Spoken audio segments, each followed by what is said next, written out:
4 billion years ago, as the dust of our young solar system settled, Earth formed alongside an almost identical neighbor. Yet despite sharing the same origin, the same chemical ingredients, and the same neighborhood, this twin evolved into the most hostile environment in our solar system. This chart compares their physical baselines.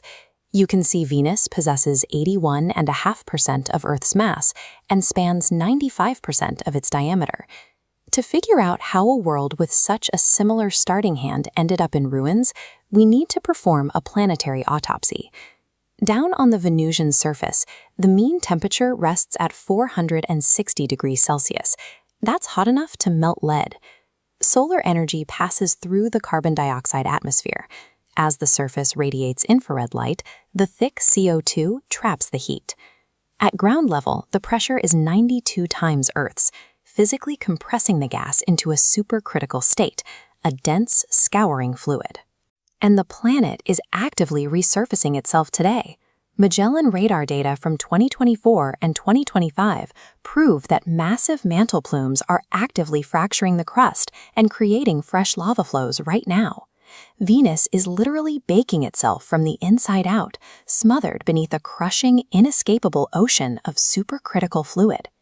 If you ascend from that crushing surface, you hit a permanent, highly reflective cloud deck made entirely of liquid sulfuric acid. These clouds produce heavy acid rain, but the droplets never touch the ground. As they fall into the extreme heat of the lower atmosphere, the acid violently boils and evaporates mid-descent, a meteorological phenomenon known as virga. Higher up, these toxic clouds are caught in a violent superrotation, whipping completely around the planet every 4 Earth days, even though the rocky body below is barely moving.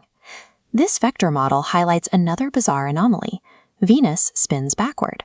Its retrograde rotation is so incredibly slow that it takes longer for the planet to complete one single rotation on its axis than it does to complete a full orbit around the Sun. The meteorology operates as an endless toxic loop, and its orbital mechanics stretch and twist the very concept of a day. So how did this happen? Current planetary models suggest early Venus likely possessed liquid water oceans, but as our young Sun gradually increased in luminosity, the planet warmed and those oceans began to boil. Massive amounts of water vapor flooded the upper atmosphere. There, intense solar ultraviolet radiation broke the water molecules apart, allowing the lighter hydrogen atoms to simply float away into space, bleeding the planet dry. This flowchart illustrates the fatal consequence of that water loss, the breakdown of the carbonate-silicate cycle. On a healthy planet, rainwater reacts with carbon dioxide, pulling it out of the air and locking it safely into solid rock. Without water, that cycle completely stops. For billions of years, intense volcanic eruptions continue to pump CO2 out of the planet's interior. With the ocean gone, there was no mechanism left to scrub it from the sky.